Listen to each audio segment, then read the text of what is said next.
Mari buka Kisah Rasul pasal yang pertama. Saya tahu ini merupakan kisah yang mungkin pagi ini di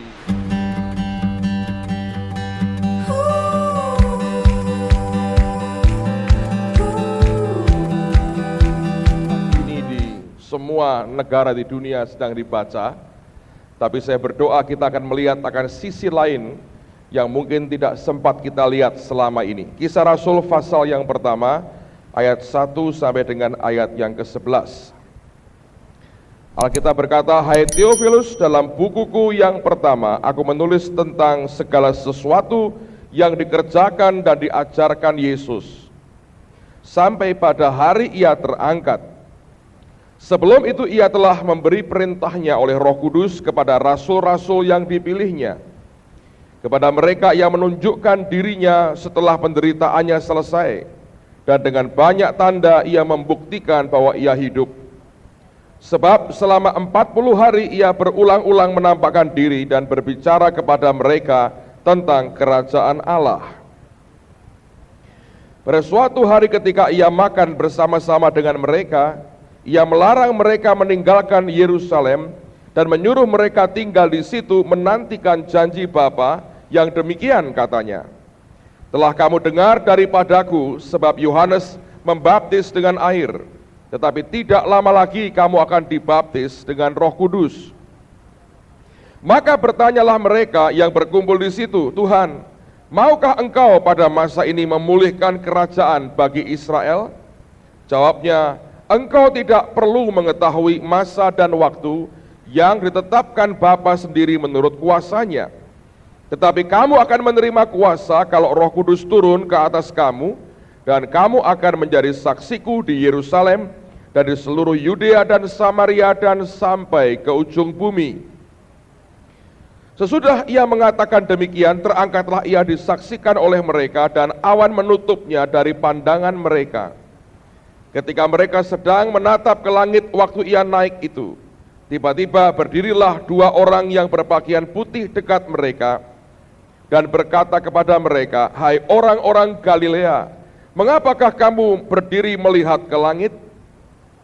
Yesus ini yang terangkat ke surga meninggalkan kamu akan datang kembali dengan cara yang sama seperti kamu melihat dia naik ke surga." Kira-kira 2 hari yang lalu, saya sedang berdoa, saya pulang dari seminar, lalu ada teman yang ajak makan, dan biasanya acara makan lebih lama dari acara seminar, saudara. Jadi saya tiba di tempat saya nginap, kira-kira jam setengah 12 malam.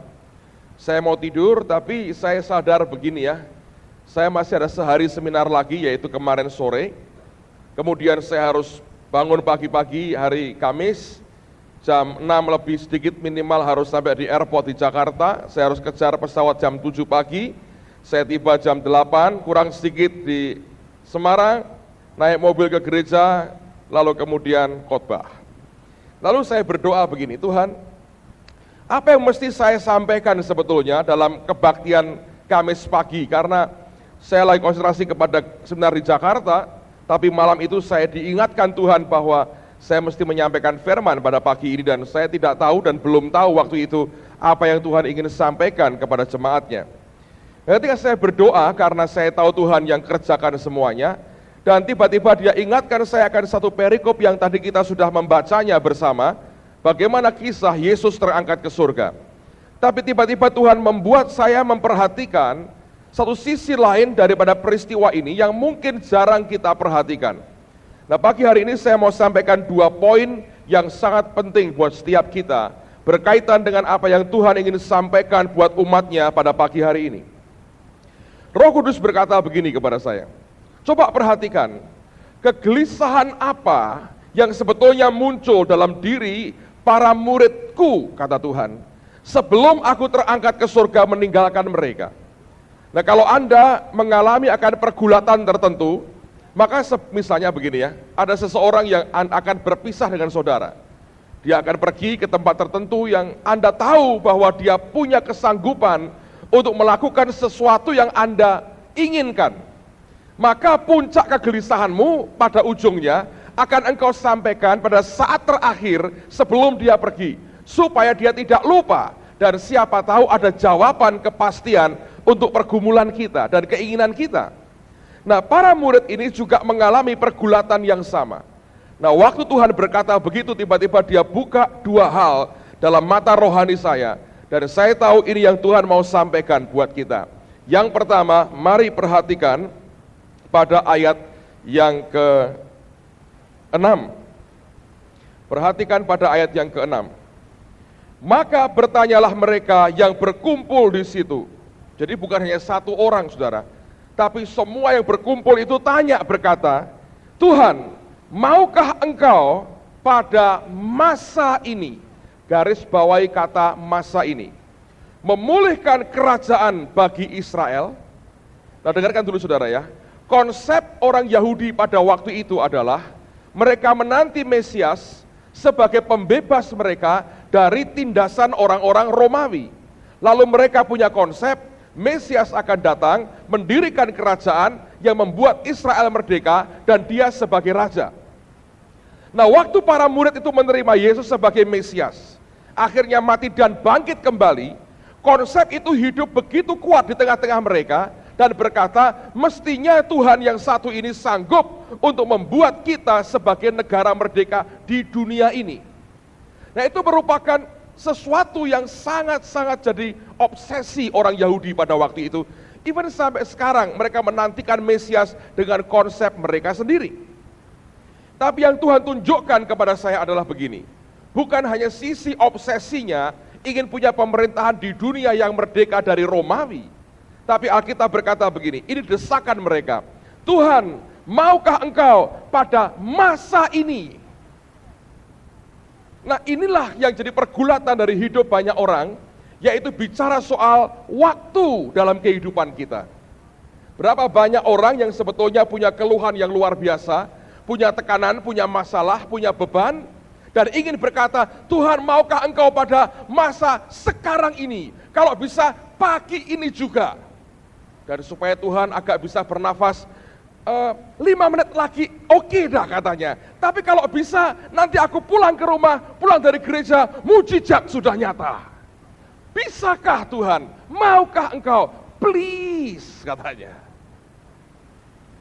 Kalau Anda mau jujur, saudara, dunia kita ini sekarang serba fast food. Semua serba cepat. Dan orang selalu merengek minta pada masa ini, sekarang, now. Ketika John Evans ini bacakan di Mazmur, prosperity now, kata now itu orang, ya gitu. Kalau ya kapan-kapan, itu jawaban yang sangat mengecewakan. Tapi lihat akan jawaban Yesus, dan ini penting buat setiap saudara. Ayat yang berikutnya, jawabnya, engkau tidak perlu mengetahui masa dan waktu yang ditetapkan Bapa sendiri menurut kuasanya. Nah, Alkitab The Message memberikan terjemahan yang baik sekali. Dengarkan, ini merupakan jawaban untuk rengean kita. Sekarang Tuhan, sudah nggak tahan ini, sudah terlalu lama, masa problem kok 1 hari belum selesai. Ada yang bilang 10 tahun, 15 tahun, 1 hari, setengah jam, seperempat jam. Semua orang merengek, pokoknya maunya sekarang. Dan Tuhan berkata begini, you don't get to know the time. Kamu tidak akan dapat ngerti soal waktunya. Timing is the Father's business. It is not your business, it is God's business. Itu bukan urusanmu, itu urusan Bapa. Dan dengan demikian dia berkata, that's it, selesai. Permintaannya adalah, maukah pada masa ini? Tuhan berkata, timing is the Father business. Itu bisnisnya Bapa, kamu gak usah ngurus, yang perlu buat kamu Roh Kudus sekarang ini. Saudara, dan ini pergumulan dari begitu banyak orang Kristen. Karena kita selalu ingin sekarang. Sehingga banyak orang berkata, menanti merupakan pekerjaan yang paling membosankan. Orang berat untuk sabar. Tapi Allah itu punya cara mikir waktu yang aneh. 1 hari sama dengan 1000 tahun. Tapi kalau orang berkata 1000 tahun Pak, Allah berkata sama dengan 1 hari. Artinya semau-maunya dia sendiri, saudara. Kalau perlu matahari dia suruh berhenti, dia berhenti, saudara. Kalau perlu dikembalikan zaman mundur lagi, kalau perlu ya dia bisa. Semaunya. Timing is the Father's business. Itu bisnisnya Tuhan, itu urusannya Tuhan. It is not your business. Dan saya mau katakan dengan jujur, bahwa ini merupakan sesuatu yang sangat berat bagi banyak orang atau semua kita bahkan. Ada seorang anak Tuhan mengeluh, dia ceritakan keluhannya, dia berkata, usaha saya berat sekali Pak, income boleh dibilang tidak ada. Bapak lihat saya kelihatannya keren, luarnya Pak, dalamnya sudah remuk, hancur, dia berkata. Ini uang di rumah tinggal dikit, 100.000 berapa katanya. Saya nggak tahu nanti hidup 2-3 hari lagi pakai apa. Kelihatan keren ya Pak saya Pak, sambil matanya berkaca-kaca. Tapi ini kerenan Pak sebetulnya. Bokek nih duit nggak punya Pak. Saya seperti ngadepin gunung gede, dan saya mau tembus, saya mau dorong-dorong, nggak goyang-goyang, yang goyang cuman saya begini-begini aja Pak katanya. Bayangin saudara. Gunungnya nggak goyang, saya yang goyang-goyang begini. Saya pikir maju, ternyata badanku yang maju, gunungnya nggak maju-maju. Dan dia berkata, kapan ya Pak ya selesainya? It is not your business, it is the Father's business.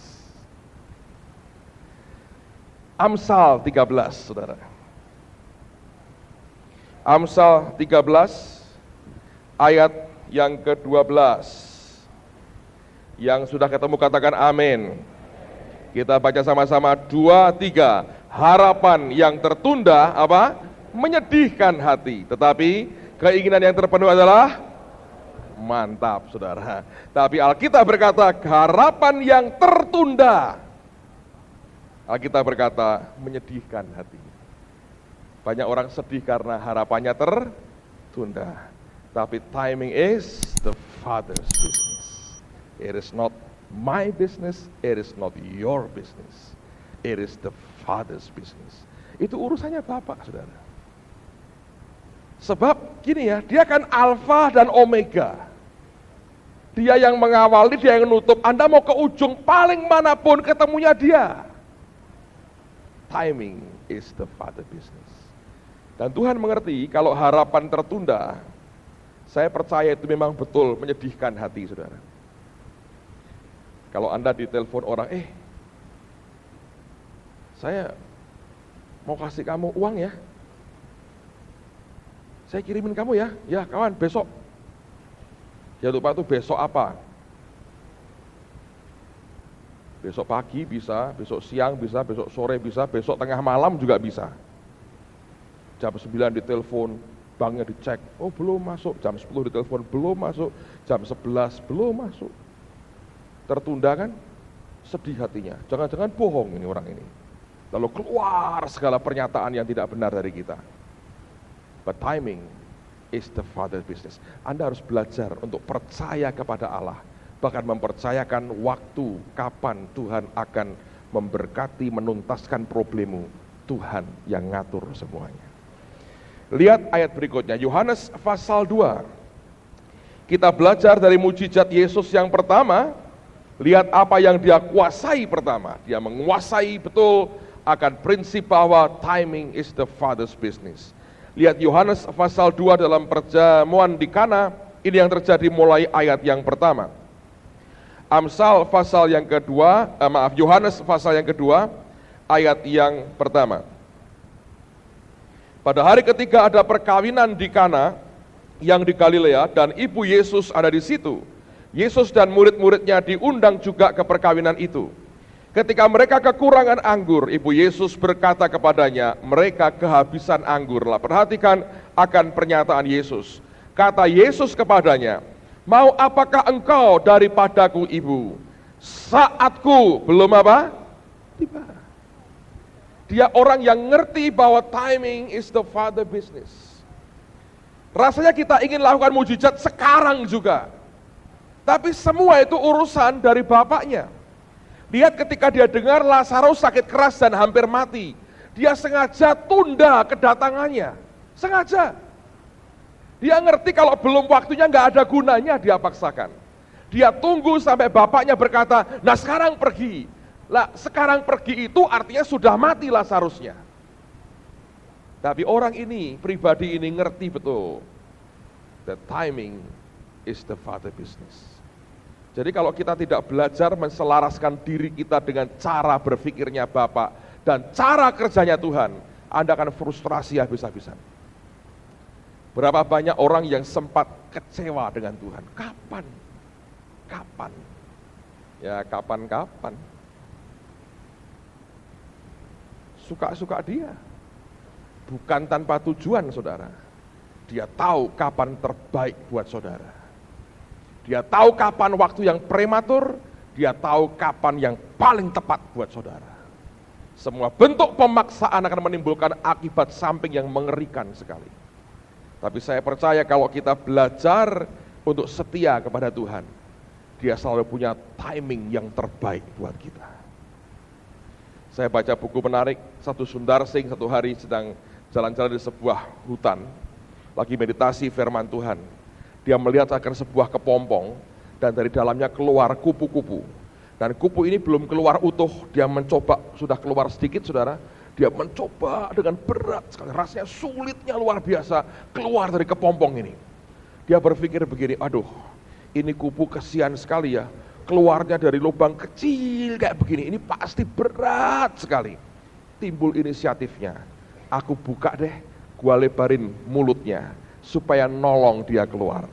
Berapa banyak kita yang mencoba menolong Tuhan mengerjakan orang lain. Kita bukan Tuhan saudara. Lucifer pernah mau pura-pura jadi Tuhan, dari setan malah. Kita dibuka tuh kecil sekali. Ketika dibuka oleh dia, keluar akhirnya. Dia kaget saudara. Itu kupu baru belum jadi sebetulnya. Yang di dalam itu belum utuh jadi. Dia masih butuh beberapa hari untuk struggle terus supaya bisa keluar sambil nunggu jadinya. Ketika dibuka dia kaget, itu masih sebagian belum jadi saudara. Nah apa yang terjadi kemudian? Sekian menit kemudian kupu ini mati. Dia nangis di dalam hutan itu, dia bilang, Tuhan aku bodoh sekali. Lalu Allah hadir berkata, anakku kamu ngerti kenapa aku kendalikan waktu?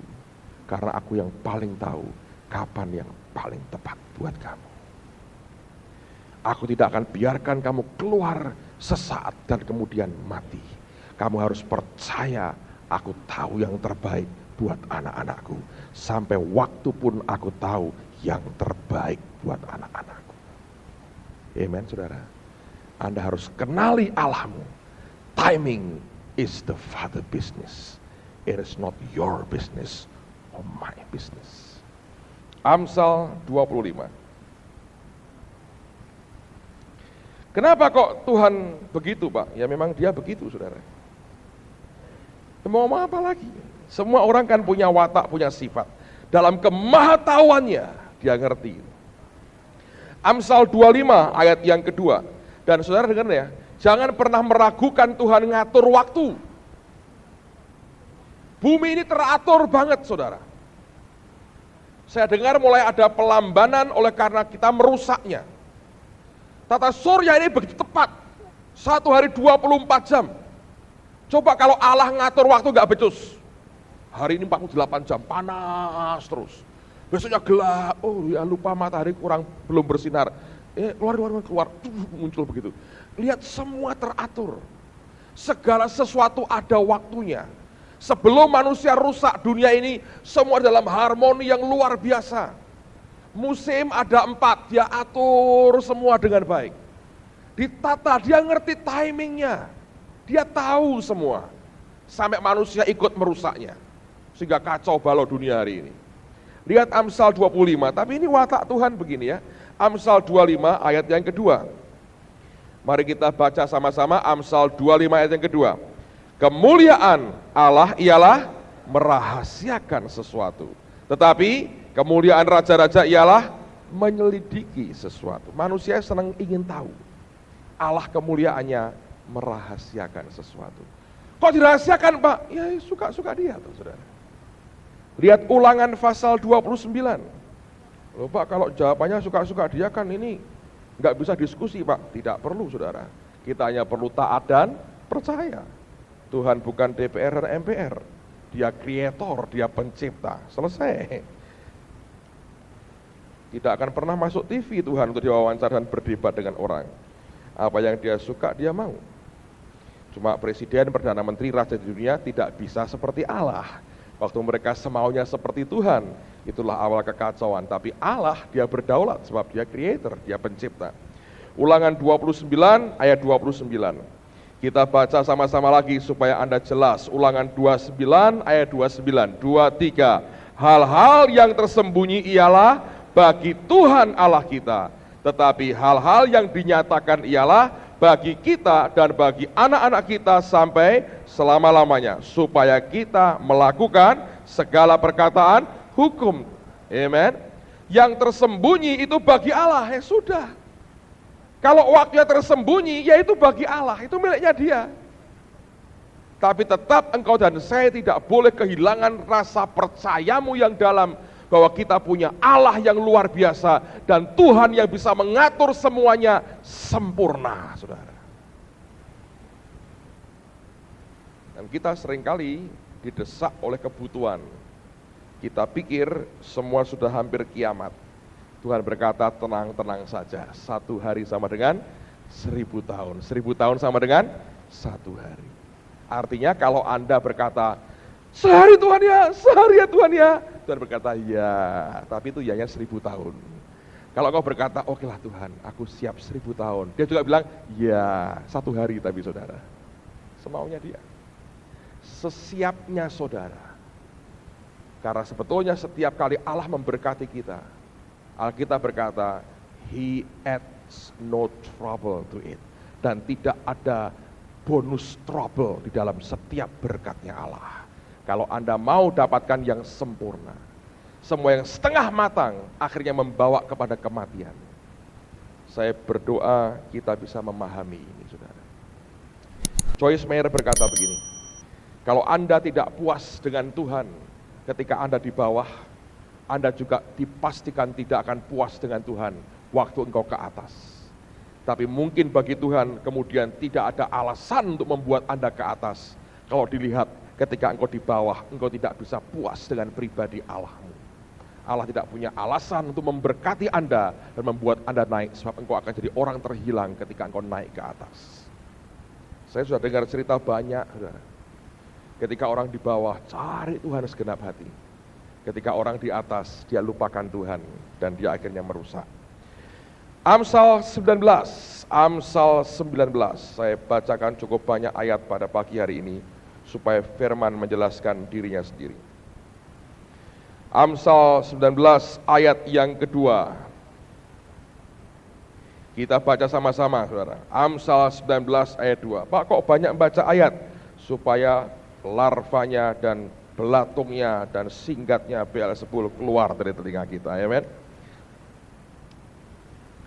Saya khotbah Beelzebul di Jakarta. Anda tahu yang paling nangkap cepat tante-tante, saudara. Ada teman yang cerita dengan saya hari kemarin ya. Ini kan Jakarta itu ada sebagian dari dam untuk PAM itu jebol. Sehingga katanya ratusan ribu atau puluhan ribu rumah itu nggak dapat air PAM. Lalu ada 3 orang lagi duduk ya, nunggu jam seminar dimulai. Mereka 5:30 sudah pada datang itu kalau di Jakarta. Lalu ada tante satu ngomel, wah ini air pumpnya rusak, ini katanya 3 hari, begini dia ngomel banyak. Yang satu lebih rohani berkata, jangan dengerin, Beelzebul itu didengerin katanya. Langsung diam. Tante melawan tante, saudara. Well, syukur kepada Tuhan orang-orang yang tidak mau dengar yang negatif. Amsal 19 ayat yang kedua. 2, 3. Tanpa pengetahuan, kerajinan pun apa? Tidak baik. Orang yang tergesa-gesa akan, coba ngomong pada sebelahmu, sabar.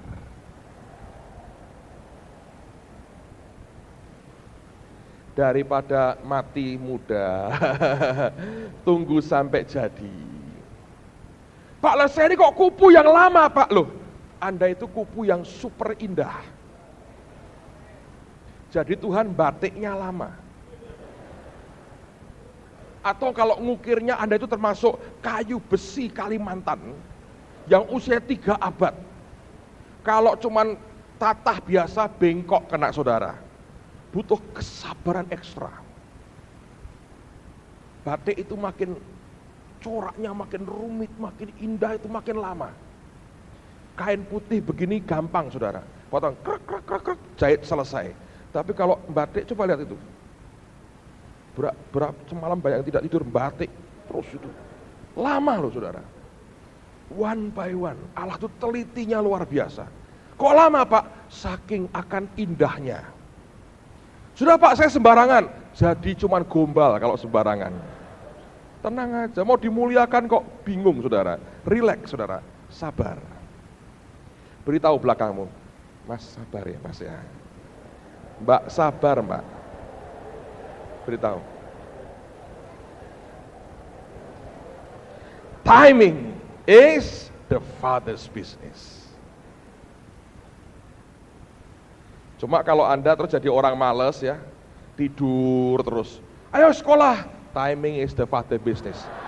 Tolong siram dengan air yang begituan saudara. Ngawur itu namanya. Banyak orang Kristen pinter, istilahnya Gus Dur, melintir-melintir perkataan saudara. Jangan dipakai untuk alasan. Kuliah 15 tahun, 20 tahun, gak lulus-lulus. Kenapa sih? Timing is the Father.